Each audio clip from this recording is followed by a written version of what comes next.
네, 반갑습니다. 한자를 쉽고 빠르게 공부하는 한자 공부 요렇게 시간입니다. 이번 시간은 주인을 가리키는 주인주라는 글자와 그 글자가 만들어내는 총 5개의 글자를 살펴보도록 하겠습니다.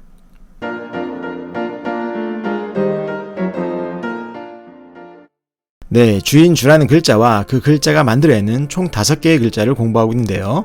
자, 이번 시간에 공부할 글자들의 모양을 먼저 보도록 하겠습니다. 네, 이 글자들이 바로 이번 시간에 공부할 글자들인데요. 그 모양을 한번 가만히 보세요. 가만히 보시면 이번 시간에 핵심이 되는 주인주라는 글자의 모양이 나머지 글자 안에서도 잘 보이시죠? 자, 그러면 이번 시간에 핵심이 되는 주인주라는 글자를 먼저 공부하고 나머지 글자들을 살펴보도록 하겠습니다. 주인주라는 글자는 재밌게도 상형의 원리로 만들어진 글자입니다. 상형의 원리라는 것은 어떠한 대상의 모양을 본떠서 만든 글자예요. 자, 그럼 이 글자의 모양을 보는 순간 그 대상이 됐었던 뭔가 대상이 되는 그 물체나 사물의 그런 모습이 딱 연상이 되십니까? 잘 모르시겠죠? 자, 그럼 이 글자가 어떻게 만들어진지 설명을 드릴 텐데, 이 글자의 모양을 가만히 보시면 가장 윗부분에 점 같은 부분이 보이시죠? 점. 그게 뭐냐? 바로 불꽃의 모양입니다. 불꽃.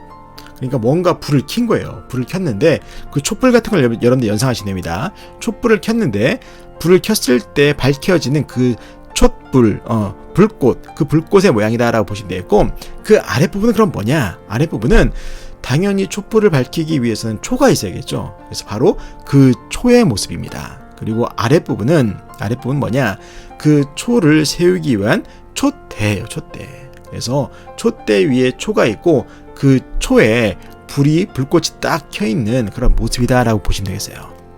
자, 그러면 저렇게 불꽃이 켜있는 초와 촛대의 모양이 주인이라는 뜻이 어떻게 됐을까? 그걸 말씀드리겠는데, 여러분 한번 상상을 해보세요. 어두운 방 안을 밝힌다라고 생각하세요. 지금 같은 경우에는 불을 켜면 되겠지만 전기가 없었던 예전에는 이 글자가 만들어지던 그 시대에서는 어떻게 불을 밝혔겠습니까? 당연히 초를 이용해서 불을 밝혔겠죠.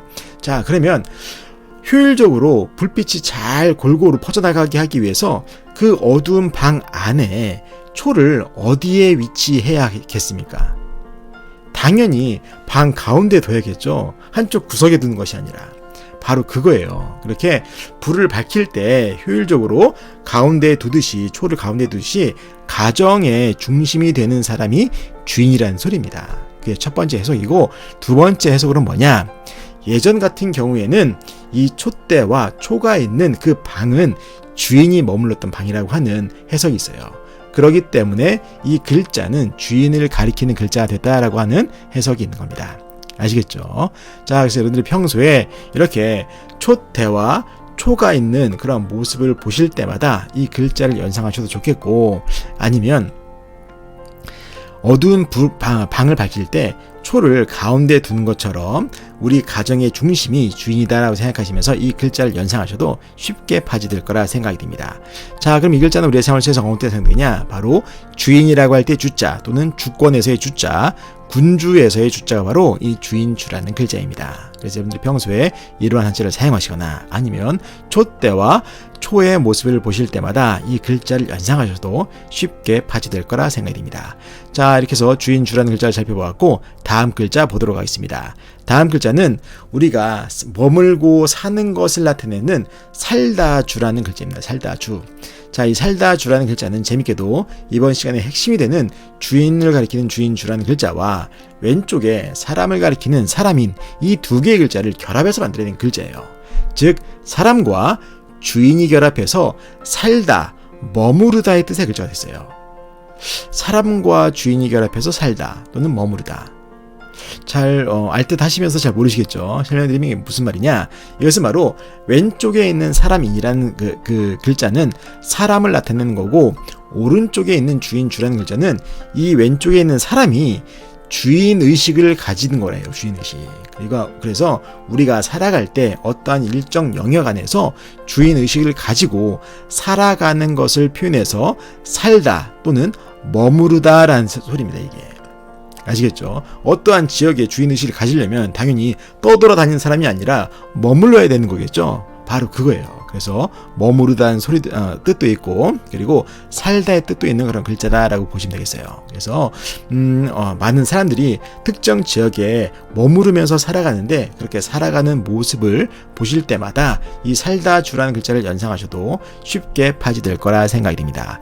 자, 그럼 이 글자는 우리의 생활 속에서 어떻게 사용되냐? 바로 주거라고 할 때 주자, 또는 주민에서의 주자, 주소에서의 주자, 주택에서의 주자, 거주에서의 주자가 바로 이 살다 주, 머무르다 주라는 글자입니다. 그래서 여러분들이 평소에 이러한 한자를 사용하시거나, 아니면 우리가 특정 지역에 머물러 살아가는 그러한 행동 또는 삶의 패턴들을 우리가 경험할 때마다 이 글자를 연상하셔도 쉽게 파지될 거라 생각이 듭니다. 자, 이렇게 해서 살다 주라는 글자를 살펴보았고, 다음 글자 보도록 하겠습니다. 다음 글자는 물대는 것을 나타내는 물대다 주라는 글자입니다. 자, 이 물대다 주라는 글자는 이번 시간에 핵심이 되는 주인 주라는 글자와 왼쪽에 물수라는 글자, 이 두 개의 글자를 결합해서 만들어낸 글자입니다. 즉, 물이라는 뜻과 주인이라는 뜻이 결합해서 물대다의 뜻의 글자 되세요. 물과 주인이 결합해서 물대다. 좀 잘 이해가 안 되시죠? 설명드리면 이게 무슨 말이냐? 자, 이 글자에서의 오른쪽에 있는 주인 주는 어떠한 소유권을 가지고 있는 그 주인을 말하는 것이 아니라, 여기서는 왼쪽에 물과 주인이니까 물의 주인이 아니고, 그 주인이라는 것은 물의 물줄기, 메인스트림을 말하는 거예요, 이게. 아시겠죠? 그래서 그 물줄기를 나타내는 글자다라고 보시면 되는 겁니다. 그래서 내가 용도에 따라서 그 물을 어딘가에 대는 거예요, 이게. 물줄기를 딱 대는 거예요. 바로 그것을 나타냈기 때문에 물대다라는 뜻의 글자가 됐다라고 보시면 되겠습니다. 여러분들 평소에 내가 어떠한 목적에 의해서 물을 대는, 그래 물줄기를 어느 곳에 딱 이동시키는 그러한 경험을 하실 때마다 이 글자를 연상하신다면 쉽게 파지될 거라 생각이 듭니다. 자, 그럼 이 글자는 우리의 생활에서 어느 때 사용되냐? 바로 우리가 주의라고 할 때 그 주자, 또는 주목에서의 주자, 주사에서의 주자, 주유소에서의 주자가 바로 이 물대다 주라는 글자입니다. 평소에 이러한 한자를 사용하시거나, 아니면 나의 필요에 의해서 물줄기를 대는 그러한 경험을 하실 때마다 이 글자를 연상하신다면 쉽게 파지될 거라 생각이 듭니다. 자, 이렇게 해서 물대다 주라는 글자를 살펴봤고, 다음 글자 보도록 하겠습니다. 다음 글자는 기둥을 나타내는 기둥주라는 글자입니다. 자, 이 기둥주라는 글자는 이번 시간에 핵심이 되는 주인주라는 글자와 왼쪽에 나무를 가리키는 나무목, 이 두 개의 글자를 결합해서 만들어낸 글자예요. 자, 그래서 나무와 주인이 결합해서 기둥이라는 뜻의 글자가 된 겁니다. 나무와 주인이 결합해서 기둥이다. 자, 이것도 잘 모르시겠죠? 설명드리는 게 뭐냐? 여러분들 집을 짓는다고 여러분들 상상을 한번 해보세요. 집을 짓는다. 예전에는 지금이야 콘크리트를 이용해서 짓지만, 예전에는 대부분 목조주택이잖아요. 그래서 나무를 이용해서 집을 짓는다고 생각을 해보세요.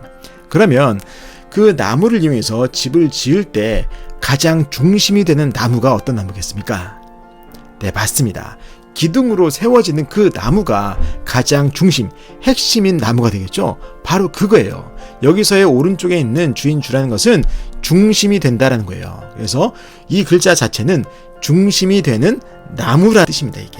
그래서 집을 지을 때 중심이 되는 나무가 기둥이다라고 해서 기둥주라는 글자가 만들어지게 됐다라고 생각하시면 되겠습니다. 여러분들이 평소에 나무를 이용해서 집을 지을 때 기둥을 세우는 그런 모습을 보실 때마다 이 글자를 연상하시면 쉽게 파지될 거라 생각이 됩니다. 자, 그럼 이 글자는 우리의 생활에서 어느 때 사용되냐? 우리가 주초석이라고 할 때 그 주자가 바로 이 기둥주라는 글자고, 철주에서의 주자 또한 기둥주라는 글자입니다. 평소에 이런 한자를 사용하시거나, 아니면 나무 기둥을 보실 때마다 이 기둥주라는 글자를 연상하셔도 쉽게 파지될 거라 생각이 됩니다. 자, 이렇게 해서 기둥주라는 글자를 살펴봤고, 다음 글자 보도록 하겠습니다. 다음 글자는 머무르는 것을 나타낸 머무르다 주라는 글자입니다. 자, 이 글자는 그 모양을 봤을 때 오른쪽에는 이번 시간에 핵심이 된 주인주라는 글자처럼 보이고, 왼쪽은 동물 중에 하나인 말을 가리키는 말마, 이 두 개의 글자가 결합한 것처럼 보입니다. 하지만 오른쪽에 있는 주인주 모양을 하고 있는 그 부분은 이번 시간에 핵심이 되는 주인주라는 글자가 아니에요. 그럼 어떤 글자냐?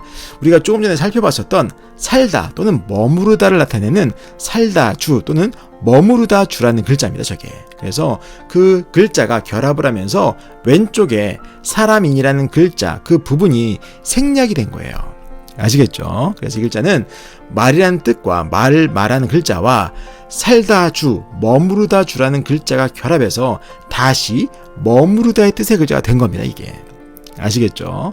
자, 그래서 이 글자 자체가 나타내는 것은 뭐냐? 말이 오른쪽에 살다가 아니라 머무르다라는 거예요. 말이 머무르다. 자, 말이 머무르는 것을 나타내서 머무르다라는 뜻의 글자가 된 겁니다. 자, 여러분 상상을 해보세요. 예전에는 지금 같은 교통편이 발달이 안 됐을 때는 말이라는 것을 이용해서 우리가 교통으로 사용했었겠죠. 교통수단으로. 그러면 말이 머무르는 것은 그걸 타고 움직였던, 이동했던 사람이 머무르는 거겠죠. 바로 그겁니다. 요즘의 시대를 빗대서 말하면 우리가 주차를 하는 거예요. 차를 세우는 겁니다. 말을 세워놨다는 것은. 그래서 머무르다의 뜻의 글자 된 겁니다, 이게.